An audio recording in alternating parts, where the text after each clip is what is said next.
But this is the story that has me fired up tonight. Senate Minority Leader Mitch McConnell has given America basically an unvarnished look and an unvarnished game plan of what the Republicans want to do the next couple of years if things go their way on November 2nd.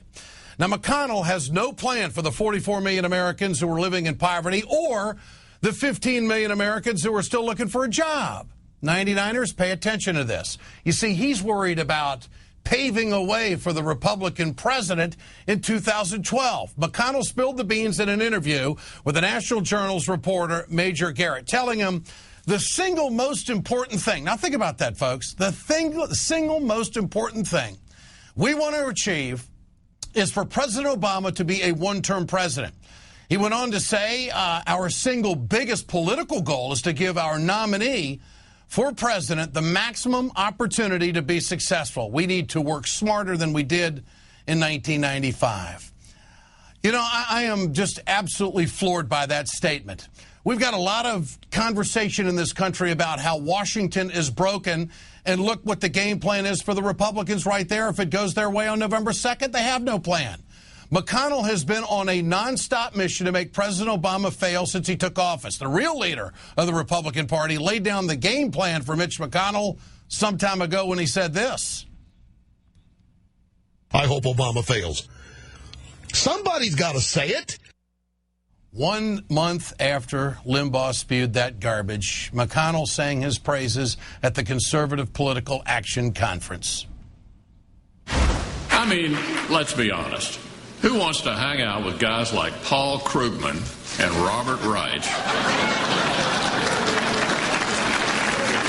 when you can be with Rush Limbaugh? What great company. Since that speech, McConnell has led his party to a record number of over 100 filibusters.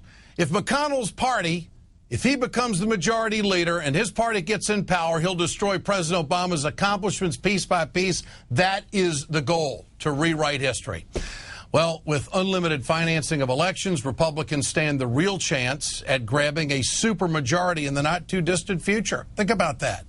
If the money just keeps on rolling in and the Democrats can't match the money, and I've heard this in the Midwest, people cannot believe the plethora of commercials that's being played to be break after break after break. It's unbelievable. The Democrats aren't going to be able to match that money. And McConnell knows if he can put a Republican president back in the White House, he can wipe President Obama's legacy right off the map. For 8 years, the Republicans proved that they didn't know how to govern, but they also proved that they're pretty good at winning elections and distorting the facts in front of the American people. McConnell's quest for power will cripple this country for generations to come, because that's what it's all about.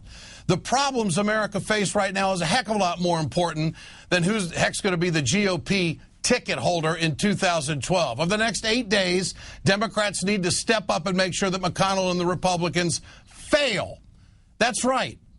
If you're sitting on the fence tonight and you really don't know, you're not a lefty, not a righty, you're kind of, just check into the political shows every now and then, I want you to think about this. If Washington is broken, and you have one party openly saying that they're going to obstruct for another 24 months and not get anything done, what does that tell you about their statesman-like attitude? They don't have one. If you are jobless, if you're on Social Security, if you really want to see this health care bill stay the way it is because it will save lives and it will bring down costs, then the Democrats are your choice. No question about it, that the Democrats are the party, unquestionably. The progressive movement has done more for people, and now McConnell comes in, and what do they want to do? Well, all they're really concerned about is power. They admit this to the American people, that it's all about the power, and they're going to work as best they possibly can in the next 2 years, not on behalf of the unemployed, not on behalf of the seniors, not on behalf of public education. And the thing that gets me about McConnell, single most important job. Think about that. Is that more important than maybe a Senate leader working with the President of the United States to find Osama bin Laden, fully resource the effort to fight terrorists? The single most important job is to defeat the president. How can Mitch McConnell, if he's in power, go over to the White House as an honest broker to do the work of the people when he's on record saying the most important thing I want to do, Mr. President, is make sure you fail? Now, if you're sitting on the fence tonight and you want to know if Washington is broken, there's your answer. How could you, with your vote, endorse an attitude like that? The attitude that was endorsed 24 months ago was one of hope to change this kind of thinking that has permeated throughout the conservative movement in this country to try to take down other Americans, to take their thumb and hold the working man down. That's right. That's what this is about. They're about power. That's all they know. And ironically, that is one of the things that the Democrats never really realized when they got the White House, the House, and the Senate. They tried to be honest brokers. They spent a year trying to get somebody on health care with them, ended up going reconciliation. And it will be interesting to see how the White House will broker their power after the election if the Democrats hold the majority. Will it be the same old stuff when you have people saying stuff like this? Our whole mission, our single most important job is to defeat the President of the United States? Republicans don't deserve your vote. That attitude doesn't deserve your support. That's why they have to go the route of corporate money, because the corporations are going to get protected by these kind of people. It's not about the people for the Republicans. It's about the corporations. Get your cell phones out, folks. I want to know what you think tonight. Tonight's text survey question is, should Mitch McConnell's #1 priority be to defeat President Obama?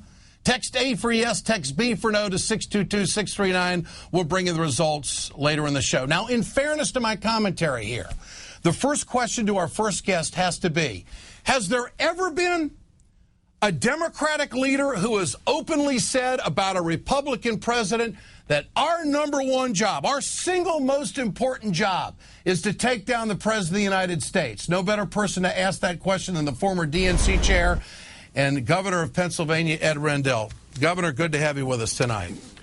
Pleasure to be here, Ed, and the answer is absolutely not. No Democrats ever acted like that. Think about President Bush W's first term. He got solid support from Ted Kennedy and Democrats on No Child Left Behind. He got many Democratic votes on Medicare prescription Part D to help seniors get prescription drug coverage, and even on the war in Iraq. As you recall, Ed, there were many Democrats who voted to support the president. What we tried to do is what a responsible party should do. We tried to make government work. We tried to attack the problems that the country was facing. And what's so criminal about Mitch McConnell's statement is that America is facing tremendous challenges. Everyone knows the challenge we face about our economy and creating jobs, but we have to do something about the deficit, no question about it. We have to do something about military spending and the wars in Iraq and Afghanistan. We've got to do so many things about things that are wrong. American manufacturing is on the brink of extinction. We've got so many serious challenges. We can't spend the next 2 years trying to destroy the president. I mean, it's absolutely outrageous. It's mind-boggling. I mean, I know Dick Gephardt. He was over in the House. I know Tom Daschle. How about George Mitchell? Could you imagine George Mitchell saying something like this? Not a chance. I mean, this is a mindset, and this is what voters, I think, have to understand, that it is about power. It's not about the people. Your thoughts on that? I've never seen anything like this. American politics has deteriorated to this level. And look, some of our guys are to blame, too. But it's mostly, as you point out, Republicans who are on this crash and burn type of politics. We can't wait for the next 2 years to begin solving America's challenges and problems. And that's what Mitch McConnell is basically saying. We're going to put everything on hold, and for 2 years, everything we do is not what's good for the American people, but to destroy this president. And let me give you, if our viewers think that that can't happen, let me give you the perfect example, Ed. You remember back in June, the president came out with a great bill for small businesses. Yep. $30 billion in lending lines of credit, which is what small businesses desperately needed, and capital gains investments in small businesses, non-taxable. Non-taxable. It's what small businesses wanted. The Republicans claim they're the party of small business. Well, they wouldn't produce one vote for it for 4 months. Finally, Senator Voinovich, who's a good man and is not running for re-election, he voted for it to break the filibuster, and we got it passed. But for 4 months, this party that claims they're the friend of small business, to just make it seemed like the Democrats weren't achieving anything, stop this bill. And, Governor, they're just announcing it's going to be the same old stuff. In fact, it's going to get worse because all their attention is going to be on getting the White House. Governor Ed Rendell, always a pleasure. Good to have you with us tonight. And Ed, your message to Democrats sitting on the fence or independents is absolutely right. Get out there and vote. This is disgraceful. That is the name of the game. Thanks, Governor. Joining us now is Katrina vanden Heuvel, editor of The Nation. I was wondering today, how should the White House take this kind of rhetoric from the right? Well, this is what we have to look forward to. Heck, we're trying to have olive branches all over town and get some work done on behalf of the people, and this is what we're met with. How serious is it, do you think, Katrina? This is no time for kumbaya, Ed. This is another wake-up call for President Obama and the White House. How many times do we need to hear? What Mitch McConnell did was put words to actions we've seen over these last months. DeMint talking about health care should be Obama's Waterloo. Rush Limbaugh talking about he wants to see President Obama fail. This is the latest step in a campaign to obstruct and bring down a president, and it's obscene at a time, as you and Governor Rundell have said, this country needs rebuilding. Skewed priorities doesn't do justice. And, I think it was Ronald Reagan who said it takes two to tango. And what we are seeing is a GOP at every possible step kneecapping a president who has extended an olive branch, who has tried to work across the aisle, and who has tried to show America that a system can work. And the Republicans are going to do everything they can to bring the system down, to bring people down, people who are in economic pain and need help, and bring a president down. Katrina, if you take a look at the Democratic leadership and just the makeup of those who were so influential over the decades, Ted Kennedy, Robert Byrd, Byron Dorgan's retiring, so is Chris Dodd. Daschle's gone, obviously. Feingold's on the ropes. Reid is on the ropes. Boxer's in a little bit better shape. We're really looking at a good chunk of the heart of the Democratic leadership in the Senate being gone. Some real statesmen, some real politicians who worked on behalf of the people.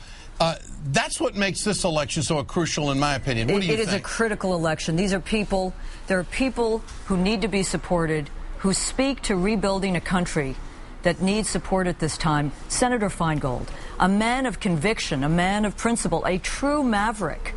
But people like that are standing for the values of this country against those who would roll back our values. And the other thing that's at stake, Ed, is in Senator McConnell.